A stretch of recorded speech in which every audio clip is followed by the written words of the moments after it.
Have you ever thought about getting a dental implant or implants and that they might not be right for you?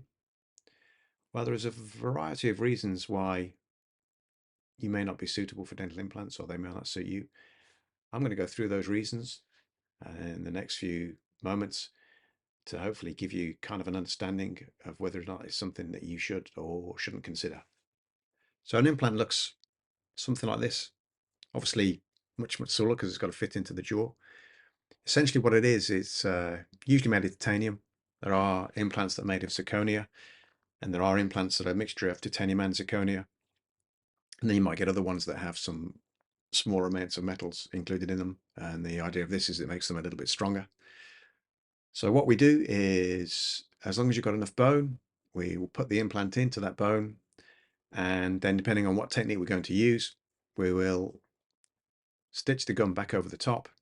And conventionally, we'll leave the implant there for a number of weeks, 6, 8, 12 weeks, because bone is very slow to grow and it needs time to knit around that implant. And that process is called osseointegration. There are other techniques that you may hear about where an implant is placed immediately after a tooth is extracted, which we can sometimes do. On occasions, we can also what's called immediately load the implant, which means that the implant is placed and we can put a tooth or teeth on top of those implants on the same day. All these processes involve lots of planning, so we need to prepare for that, and everybody's individual, so we need to understand what can and what can't work for you on an individual basis. In terms of the conventional process, though, that's where the implant is placed into that bone. And then because bone is very slow at growing, it takes that time to knit around the implant and lock it into place. However, once that implant is locked into place and it's nice and stable, it's what we call that integration, it's integrated, we can then look at what we do to put something back on top. So for instance, we might put a single tooth on, we might join a couple of implants together with a number of teeth, 3, 4 teeth or so, such as a bridge. We can also do the whole jaw. So we're able to link 4, 6, 8 implants together and give you a full set of teeth in the upper jaw or the lower jaw. And sometimes we can put little attachments on top of the implants, which means that if you have a denture that is loose and is not stable, that we're able to place an implant in the jawbone, put a little attachment on top, and then there's a little special, what we call a housing, that sits inside the denture, and then the denture is able to clip in and out. So that increases the retention of that denture. So you're able to use that denture more effectively. So what we're going to do is we're going to go through from start to finish the implant process in some detail. But firstly, what makes somebody sort of suitable for implants or an ideal candidate for implants, let's say? Well, it's somebody that is very, very healthy and essentially has lots of nice, healthy bone. But that doesn't mean that anybody that is unhealthy or doesn't have bone can't have an implant. But there are certain factors that sort of influence the decisions when talking to you about implants. One of those is smoking. So there's certainly some evidence that suggests heavy smokers have a negative impact on implant success. Uncontrolled diabetes. With diabetes, what's happening is that the capillaries in people that have uncontrolled diabetes are unable to get the blood to certain areas, which is why they sometimes have problems with their fingers and their toes, and they're healing it as a whole. So essentially what we're doing is we're putting that implant into bone, and we need that bone to heal around the implant, not just when we've put the implant in there, but over the next few months as everything heals, and then for the rest of the implant's life. And if somebody has uncontrolled diabetes, or if you have uncontrolled diabetes, then your ability for that bone to heal and those tissues is compromised. Gum disease, periodontal disease is another factor that can influence the short and the long-term outcome of implants. And there are various methods that we can help if you do have existing gum or periodontal disease. There are some particular medications that can affect bone. So this might be another factor that influences our and your decision on whether implants are suitable or not. Bisphosphonates are a group of drugs that can affect how the bone heals over time. And depending on the dose of the bisphosphonates and how the bisphosphonates are being provided, whether they're intravenously or orally, can have an influence on whether an implant is suggested or not. And also other drugs that can affect your metabolism or antimetabolites, such as methotrexate, also have an influence on the way the bone heals. So there are many, many medications out there. And again, we can sort of go through in detail when you have your consultation about these medications and how they could potentially negatively impact on your implant success. Sometimes people worry whether or not they have enough bone, and obviously bone is important. We like implants to have bone surrounding them all the way around. And so we need what we call bone volume. The height and the width of the bone is helpful. But that doesn't mean if you're missing bone that we can't help you out. We can do a procedure called an augmentation, where we can put bone back. We have the ability to expand the bone as well. We can also increase the density of the bone should we need to. So there are many sort of tools and techniques that we can use if you are missing bone to help you put bone back. But again, in an ideal situation, what we want before we place that implant is plenty of bone there, which is always helpful. We don't always get that. So sometimes we do need to do what we call a standalone augmentational graft, where we'll put the bone back first, allow that to heal. Again, that takes time, and then place the implant at a later stage once that bone's healed. And also the gums and the soft tissues, it's important that we have the right type of gum around where the implant is going to emerge and the new tooth or teeth are going to be, so that you can keep it nice and clean without it being uncomfortable, and effectively maintain that plaque around that implant junction. So there's lots of factors there that we'll discuss and help you make a decision with. So we have lots of tools that we use these days to help us provide you with a successful tooth when we're looking at implants. We have the use of intraoral scanners, which is like a little camera that goes around and it maps out the teeth and the gums and the spaces. We can combine that with what's called a CBCT scan, which essentially is a 3D X-ray. So that shows us the height and the width of the bone. What that allows us to do when we put the two together is it allows us to put the tooth in the ideal position for you, or teeth, or if we're doing bridges, or if we're doing the full arch or the denture work that we're considering. So we can work out where the optimal position is for those teeth or the bridges, and then we can then figure out where the ideal position for the implant is. And then we can consider whether or not we need to do that augmentation procedure, make sure that we're looking at the anatomy, sinuses in the upper jaw, nerves, blood vessels, etc. And it's just changed the way that we can help you with the implants. We can then get a little guide made, which guides where that implant is going to go, which makes it much more safer, less risk involved. Age, sometimes people ask, am I too old for implants?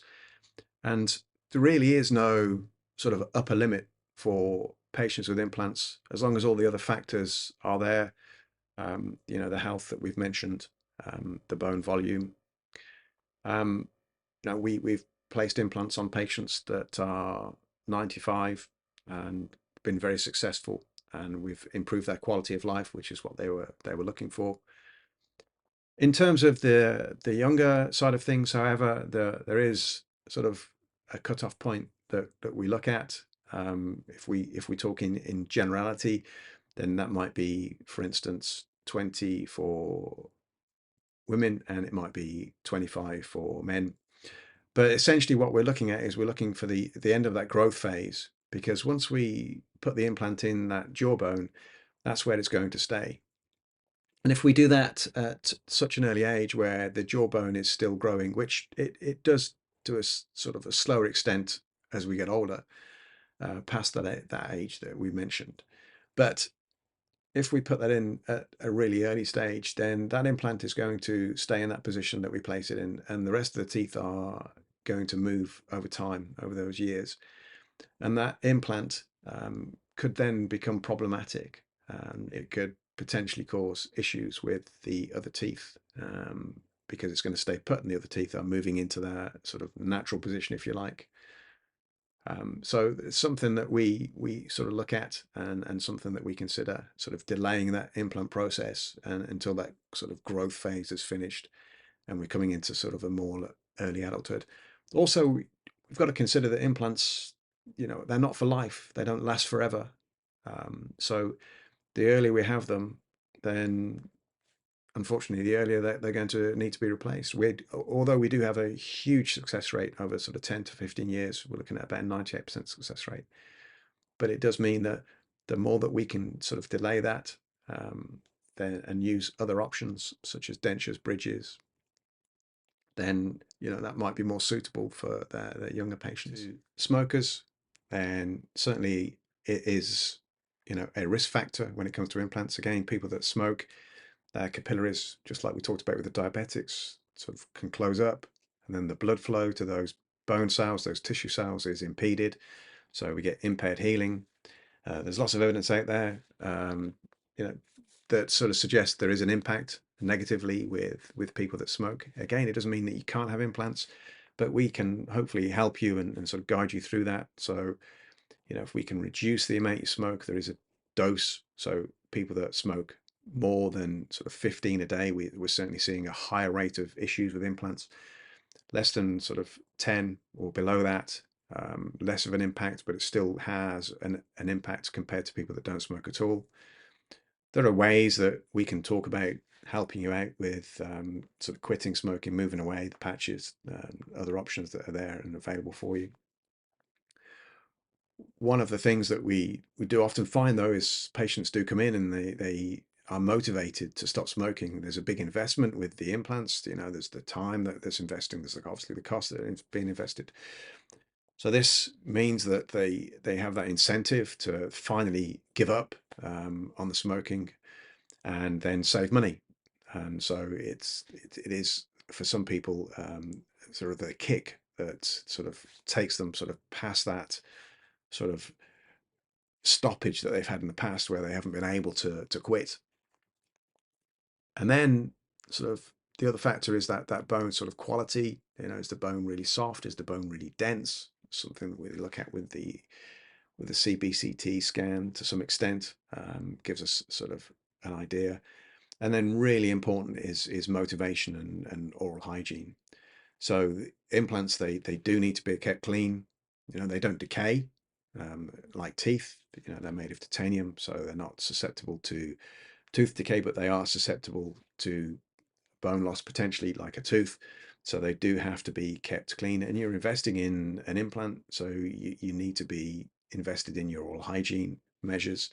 So the correct toothbrushing techniques and the correct interdental aids that are specific for your implant or implants that help maintain and keep that plaque away from the gum.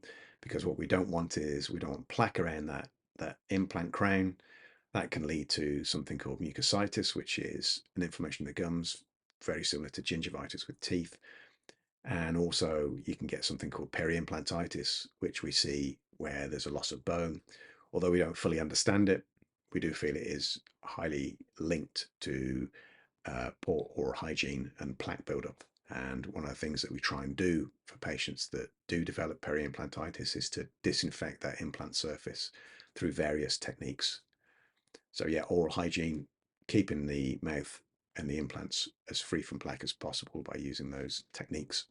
So how does the process work? Well, we have an in-depth consultation that may be initially with one of our treatment coordinators or with ourselves.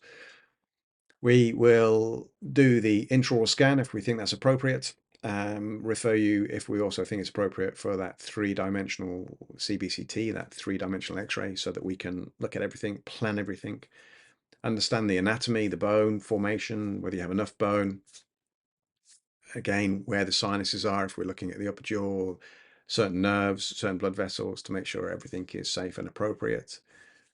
And then as we sort of go through the process and answer any sort of questions that you may have, any concerns, go through those in detail. And if you do have any questions, then please drop us a line. We talk about the alternatives. So it may not be that implants are the appropriate solution. There are other alternatives out there. If it's a space that you're looking at, maybe just leaving the space as it is. If you're looking at a denture, then maybe a denture is more appropriate. Bridges, there are various types of bridges, various designs. They may be more appropriate for your situation than an implant. And again, we'll discuss that with you.